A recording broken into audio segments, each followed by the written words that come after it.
Hello guys எல்லாரும் எப்படி இருக்கீங்க? குரூப் 4 கிளியர் பண்ணுறதுக்கு எல்லாம் ரெடியாக இருப்பீங்கன்னு நம்புகிறேன். கண்டிப்பாக இந்த வீடியோ பார்க்குற எல்லாருக்கும் என்னுடைய ஆல் தி பெஸ்ட்டை தெரிவிச்சுக்கிறேன். அண்ட் மோரோவர் ரொம்பவே தேங்க்ஸ். ஏன்னா நீங்கள் இந்த வீடியோ பார்க்குறீங்க. ப்ளஸ் இந்த வருஷம் குரூப் 4 கிளியர் பண்ணுறதுக்கு நீங்கள் ஒரு ஸ்டெப்பு எடுத்து வச்சிட்டீங்க. So don't worry. கண்டிப்பாக இந்த வருஷம் குரூப் 4 நம்ம கிளியர் பண்ணிடலாம். ஸோ ஃபஸ்ட் டே கிளாஸ் அதுவுமா நம்ம என்ன பார்க்க போகிறோம் அப்படின்னு பார்த்தீங்கன்னா, தமிழ்லேருந்து ஸ்டார்ட் பண்ண போகிறோம். சிலபஸ் வைஸ் தான் நம்ம இந்த வீடியோஸில் கவர் பண்ண போகிறோம். ஃபர்ஸ்ட் தமிழ்ல மொத்தம் 7 யூனிட் இருக்கு. அதுல ஃபர்ஸ்ட் யூனிட்டான இலக்கணத்துல எழுத்து தான் பார்க்க போறோம். எழுத்துல மோஸ்ட்லி எல்லாம் பேசிக்ஸ் தான் இருக்கு. இதுல கொஞ்சம் பெரிய டாபிக்ஸை நம்ம முதல்ல பார்த்துடலாம். இன்னைக்கு நான் என்னென்ன பார்க்க போறேன்னு பார்த்தீங்கன்னா, சுட்டு எழுத்துக்களும் வினா எழுத்துக்களும் பார்க்க போறோம். சரி வாங்க பார்க்கலாம். பேசிக்கா வினா எழுத்துக்கள் அப்படின்னா கொஸ்டின்லயே இருக்கு. அந்த வினான்ற டைட்டிலே இருக்கு. வினா எழுத்துக்கள்னா ஒரு வினாக்களை எழுப்பும் எழுத்துக்கள் வினா எழுத்துக்கள். அதாவது டெஃபனிஷனா பார்க்கணும் அப்படின்னா வினா பொருளை தரும் எழுத்துக்கள் வினா எழுத்துக்கள். இந்த வினா எழுத்துக்கள் பார்த்தீங்கன்னா மொத்தம் 5 இருக்கு. என்னன்னு பார்த்தீங்கன்னா ஏ, யா, ஆ, ஓ, ஏ இதெல்லாம் வினா எழுத்துக்கள். ஃபர்ஸ்ட் நம்ம எக்ஸாம் பாயிண்ட் ஆஃப் வியூல பார்க்கலாம். எக்ஸாம் பாயிண்ட் ஆஃப் வியூல கொஸ்டின் எப்படி இருக்குன்னு பார்த்தீங்கன்னா, வினா பொருளை தரும் எழுத்துக்கள் என்ன எழுத்துக்கள்னு கேட்பாங்க. ஆப்ஷன்ஸ்ல கொடுத்துல வினா எழுத்துக்கள் அப்படின்னு இருக்கும். அதை நம்ம டிக் பண்ணிடலாம். அடுத்து வினா எழுத்துக்கள் மொத்தம் எத்தனை எழுத்துக்கள்? 5 எழுத்துக்கள். டேஷ் கொடுத்துட்டு ஏ, யா, ஆ, ஓ, ஏன்னு கொடுத்துட்டு இதுல எது வினா எழுத்துக்கள் எக்ஸ்ட்ரா இந்த வேர்டில் எதனா ஒரு வேர்டு கொடுத்துட்டு எந்த எழுத்து வினா எழுத்துக்கள்னு கேட்பாங்க. இப்படிதான் கொஸ்டின்ஸ் இருக்கும். அடுத்து எது மாதிரி இருக்குன்னு பார்த்தீங்கன்னா, மொழியின் முதலில் வரும் வினா எழுத்து எதுன்னு பார்த்தீங்கன்னா, ஏ மற்றும் யா வரும். எங்கு, யாருக்கு இந்த ஏன்ற வேர்டு வந்து சொல்லோட முதல்ல வருது. யான்ற வேர்டு வந்து சொல்லோட முதல்ல வருது. ஸோ சொல்லோட முதல்ல வர எழுத்துக்கள் எத்தனை? 2. ஒன்று ஏ, இன்னொன்று யா. சொல்லோட இறுதியில் வர எழுத்துக்கள் எத்தனை பார்த்தீங்கன்னா, அதுவும் 2. ஒன்று ஆ, இன்னொன்று ஓ. ஃபார் எக்ஸாம்பிள் பேசலாமா, அந்த ஆன்றது கடைசியா முடியுது. தெரியுமோ, ஓ வந்து கடைசியில முடியுது. அடுத்து சொல்லோட முதல்லையும் இறுதியிலும் வர எழுத்து எதுன்னு பார்த்தீங்கன்னா, ஏன்ற வேர்டு தான் வரும். இந்த ஒரு வேர்டு தான் வரும். ஃபார் எக்ஸாம்பிள் ஏன், நீதானோ இந்த 2 எழுத்துலையும் ஃபர்ஸ்ட் எழுத்துல ஏன்றது ஃபர்ஸ்ட் ஏல வந்திருக்கு. நீதானே, நீதானேன்னு சொல்லும்போது இந்த ஏன்றது கடைசியில வந்திருக்கு. ஸோ அவ்வளவுதான். இந்த 3 இதுலயும் கொஸ்டின்ஸ் வரும். அடுத்து இந்த வினா எழுத்துக்களோட வகைகள் பார்க்கலாம். மொத்தம் 2 வகை இருக்கு. ஒண்ணு என்னன்னு பார்த்தீங்கன்னா, அகவினா, இன்னொன்னு புறவினா. அகவினான்னு பார்த்தீங்கன்னா, ஒரு அகத்தே சொல்வது அகவினா. அதுனா அகத்தே அப்படின்னா நீங்க சொல்ற மாதிரி, அதாவது உங்களை சார்ந்து இருக்கவங்கள சொல்றது வந்து அகவினா அப்படின்னு சொல்லுவாங்க. ஃபார் எக்ஸாம்பிள் எது. இந்த எதுன்ற வேர்டு வந்து உங்க நண்பர் ஒருத்தர் எந்த பொருள் எடுத்தா நல்லா இருக்குன்னு சொல்லிட்டு ஒரு 10 பொருள் இருக்கிற இடத்துல கூட்டு காமிச்சாருன்னா, உங்களுக்கு அதுல இருக்கிறதுல எந்த பொருள்னு தெரியல. அதை நீங்க என்ன சொல்லுவீங்க? எதுன்னு கேட்பீங்க. இப்படி உங்களை சார்ந்து நீங்க சொன்னீங்க அப்படின்னா அது அகவினா. இந்த அகவினால முக்கியமான விஷயம் என்னன்னா, இந்த வினா எழுத்துக்களை நீங்க நீக்கினா பொருள் தராது. எதுன்ற வேர்ட்ல ஏவ நீக்கிட்டோம் அப்படின்னா பொருள் தராது. இதுதான் அடுத்த பாயிண்ட். அடுத்து என்ன பார்க்க போறீங்கன்னா, புறவினா பார்க்க போறோம். இந்த புறவினான்றது மற்றவங்களை சார்ந்து சொல்றது. முன்னாடி வந்து அகவினானா உங்களை சார்ந்து சொன்னீங்க. இப்போ புறப்பொருளை பத்தி சொன்னீங்கன்னா அது புறவினா. அவனா, வருவானோ இது எல்லாமே மற்றவங்களை சொல்றது. இது என்ன சொல்லுவோம்? புறவினா அப்படின்னு சொல்லுவோம். ரொம்ப சிம்பிள் தான். இதுல முக்கியமான விஷயம் என்னன்னு பார்த்தீங்கன்னா, இந்த புறவினால வினா எழுத்துக்களை நீக்கினா கூட பொருள் தரும். பாருங்களேன், இங்க ஒரு எக்ஸாம்பிள். இந்த அவனான்ற வேர்டை ஃபர்ஸ்ட் பிரிச்சு எழுதிப்போம். பிரிச்சு எழுதிக்கிட்டோம்னா அவனான்ற வேர்டை பிரிச்சோம் அப்படின்னா அவன் கூட்டல் ஆன்னு வருமா? இப்போ இந்த கடைசியில் இருக்கிற ஆன்ற வேர்டை நீக்கினா கூட இது ஒரு பொருள் தருது. அவன்ற ஒரு பொருள் தருது. அப்போ புறவினா வந்து வினா எழுத்துக்களை நீக்கினா கூட இந்த புறவினா வந்து பொருள் தருது. அகவினால அப்படி தராது. ஆனா புறவினால வினா எழுத்துக்களை நீக்கினா கூட பொருள் தரும். ரொம்பவே முக்கியமான பாயிண்ட், நோட் பண்ணிக்கோங்க.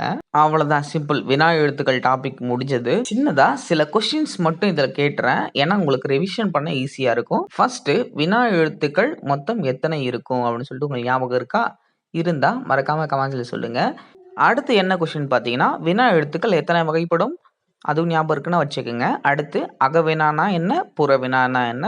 இந்த 2 வினாக்கள்ல எந்த வினாக்கள்ல வினா எழுத்து நீக்கினா பொருள் தரும்? இப்போ நான் கேட்ட கொஸ்டின்ஸ் எல்லாமே உங்களுக்கு ஆன்சர் ஞாபகம் வந்தது அப்படின்னா சூப்பர். நீங்க நல்லாவே கவனிக்கிறீங்கன்னு அர்த்தம். இந்த மாதிரி கவனிச்சீங்க அப்படின்னா கண்டிப்பா டிஎன்பிஎஸ்சியை கிளியர் பண்ணிடலாம். இப்ப ஞாபகம் வரல அப்படின்னா ஒண்ணும் ப்ராப்ளம் இல்ல. திரும்ப நீங்க வீடியோவ வந்து நல்லா ஒரு டைம் ரிவிஷன் பண்ணிட்டு, நெக்ஸ்ட் டைம் சொல்லும்போது நல்லா கவனிச்சுக்கங்க. நீங்களும் கிளியர் பண்ணிடலாம் ஈஸியா. அடுத்த டாபிக் என்னன்னு பார்த்தீங்கன்னா, சுட்டெழுத்துக்கள். சுட்டெழுத்துக்கள்னாவே அந்த வேர்ட்லயே இருக்கு. ஒருத்தர சுட்டி காட்டுறதுக்காக நம்ம பயன்படும் எழுத்துக்கள் சுட்டெழுத்துக்கள். அது என்ன சுட்டி காட்டுறது? சுட்டி காட்டுறது அப்படின்னா வேற ஒண்ணும் இல்ல. இப்ப நீங்க உங்க ஃப்ரெண்டு கிட்ட போயிட்டு, "அவன் எங்க இருக்கான்?" அப்படின்னு கேட்டீங்க அப்படின்னா, அவர் என்ன பதில் சொல்லுவாரு? உங்க பக்கத்திலேயே இருக்கான் அப்படின்னா, "அங்க இருக்கான்." இல்ல "இங்க இருக்கான்." அப்படின்னு சொல்லுவாங்க இல்லையா? இந்த அங்க, இங்க அப்படின்னு சொல்லிட்டு ஒருத்தர பாயிண்ட் பண்ணி சொல்றதுக்கு பேரு சுட்டு அப்படின்னு சொல்லிட்டு தமிழ்ல அர்த்தம். இந்த சுட்டு எழுத்துக்கள் மொத்தம் 3 இருக்கு. ஆ, இ, ஊன்ற வேர்டு தான் நம்ம பெரும்பாலும் யூஸ் பண்ணுவோம். இந்த ஊன்ற வேர்டு வந்து இப்ப நம்ம யூஸ் பண்றதில்ல. வழக்கத்துல இல்ல. இதுவும் ஒரு டிஎன்பிஎஸ்சி கொஸ்டின்.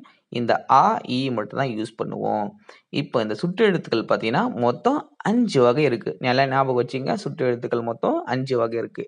1 அகச்சுட்டு, புறச்சுட்டு, அண்மை சுட்டு, சுட்டுத்திரிபு அப்படின்னு சொல்லி சொல்லுவாங்க. ஃபர்ஸ்ட்டு அகச்சுட்டு பார்க்கலாம். அகச்சுட்டு அப்படின்னா, உங்களை சார்ந்து இருக்கவங்கள நீங்க சுட்டி காட்டுறது பேர் வந்து அகச்சுட்டு. அவன், இவன், இது, அதுன்னு சொல்றது எல்லாமே அகச்சுட்டுல வரும். இந்த அகச்சுட்டுல வந்து சுட்ட எழுத்த வந்து நீங்க நீக்கினீங்க அப்படின்னா, பொருள் தராது. இது ஒரு டிஎன்பிஎஸ்சி கொஸ்டின் ஞாபகம் வச்சுக்கங்க. இந்த இவன்ற வேர்ட்ல ஈய நீக்கிட்டோம் அப்படின்னா, இந்த அகசுட்டு வந்து பொருள் தராது. வன்ற எதனா ஒரு பொருள் இருக்கா? இல்லல்ல. அப்போ அகசுட்டுல சுட்டு எழுத்த நீக்கினா பொருள் தராது. இது நல்லா ஞாபகம் வச்சுக்கங்க. அடுத்து புறச்சுட்டு பார்க்கலாம். இதுக்கு அப்படியே ஆப்போசிட் தான் புறச்சுட்டு. அகசுட்டுல வந்து உங்கள சார்ந்து சொன்னீங்க. புறச்சுட்டு வந்து அடுத்தவங்கள சார்ந்து சொல்லப் போறீங்க. அவ்வானம், இம்மலை, இந்நூல் அப்படின்னு சொல்லுவோம். அங்க இருக்கிறது எல்லாமே, வெளியில இருக்கிறது எல்லாத்தையும் பார்த்து சொன்னோம் அப்படின்னா, அது புறச்சுட்டு அப்படின்னு ஞாபகம் வச்சுக்கோங்க. இப்போ இந்த இம்மலைன்ற வேர்ட்ல நாம பிரிச்சு எழுதணும்னு பார்த்தீங்கன்னா, ஈ கூட்டல் மலைன்னு வரும்.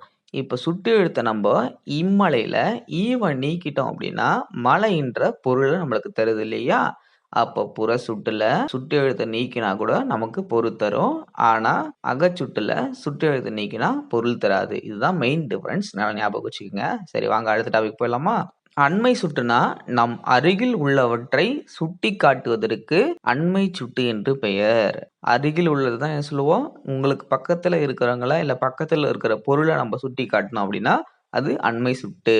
இப்ப உங்க நண்பர் பக்கத்துல இருந்தார்னா, அது இவர், இவன் அப்படின்னு சொல்லுவோம் இல்லையா? இது மாரி பக்கத்துல இருக்கிறது சொன்னா, அது அண்மை சுட்டு. பெரும்பாலும் அண்மை சுட்டுக்கு வந்து ஈன்ற வேர்டு தான் யூஸ் பண்ணுவோம். நல்லா ஞாபகம் வச்சுக்கங்க.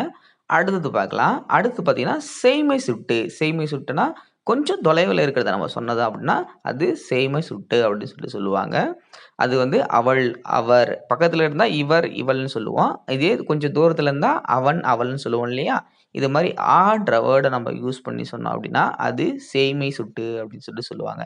சிம்பிளா ஞாபகம் வச்சுக்கலாம். பக்கத்துல இருந்தா இ, தூரத்துல இருந்தா அ. அவ்வளோதான். சிம்பிள் தான். 2த்துக்கும் உள்ள டிஃபரன்ஸ். பெரும்பாலும் டிஎன்பிஎஸ்சில கொஸ்டின்ஸ் எப்படி இருக்குன்னு பார்த்தீங்கன்னா, செய்மை சுட்டுக்கான சுட்டு எழுத்து எது? ஆ. அண்மை சுட்டுக்கான சுட்டு எழுத்து எது? இ. இப்படிதான் கொஸ்டின்ஸ் இருக்கும். நல்லா ஞாபகம் வச்சுக்கோங்க. சரி வாங்க அடுத்தது பார்க்கலாம். கடைசி சுட்டுத்திரிபு. சுட்டுத்திரிபுனா வேற ஒண்ணும் இல்ல. ரொம்பவே சிம்பிள். அண்மை சுட்டுல ஒருத்தர் கேள்வி கேட்கிறாருன்னு வச்சுக்கோங்களேன். எந்த மரம் கோடை காலத்துல பூ பூக்குன்னு ஒரு கேள்வி கேட்டாருன்னா, நீங்க என்ன பதில் சொல்லுவீங்க? அந்த மரம் அப்படின்னு சொல்லிட்டு கை நீட்டி காட்டுவீங்கன்னு வச்சுக்கங்களேன். இப்போ அந்த மரத்துக்கு பதிலா நீங்க என்ன பதில் சொல்லப் போறீங்க? அந்தன்ற வேர்ட யூஸ் பண்ணாம அம்மரம், அம்மரம்னு சொல்றீங்க அப்படின்னா, சில பேர் யூஸ் பண்ணுவாங்க. அந்த மரத்துக்கு பதிலா அம்மரம்னு யூஸ் பண்ணீங்கன்னா, அதுதான் சுட்டுத் திரிபு. இந்த அந்தன்ற வேர்டுக்கு பதிலா அம்முன்ற வேர்டு வந்ததுன்னா, சுட்டு திரிஞ்சு இருக்கிறதால அதுக்கு பேரு சுட்டுத் திரிபு. அதான் டிஃபரன்ஸ். ரொம்பவே சிம்பிள் தான் இந்த டாபிக்ஸ் எல்லாமே. 2 டாபிக்ஸ் பார்த்தாச்சு இன்னைக்கு. இந்த டாபிக்ஸ்ல ஏதாச்சும் டவுட்னா, மறக்காம கமெண்ட்ல சொல்லுங்க. நான் அடுத்த வீடியோல கண்டிப்பா சரி பண்ணிப்பேன். ஸோ அதுக்கேத்த மாரி நீங்க உங்களோட சஜஷன குடுங்க. நான் உங்களுக்கு எப்படி கிளாஸஸ்லாம் எடுக்கலாம்னு சொல்லிட்டு டிஃபைன் பண்ணி உங்களுக்கு நான் சொல்றேன். சரிங்களா? இந்த பிடிஎஃப் உங்களுக்கு வேணும் அப்படின்னா, டிஸ்கிரிப்ஷன்ல லிங்க் தரேன். நீங்க டவுன்லோட் பண்ணிக்கங்க. மறக்காம நெக்ஸ்ட் கிளாஸ்ல வரும்போது நீங்களும் நான் சொல்ல நோட்ஸ் எடுத்துக்கங்க. உங்களுக்கு புரியிற மாரி.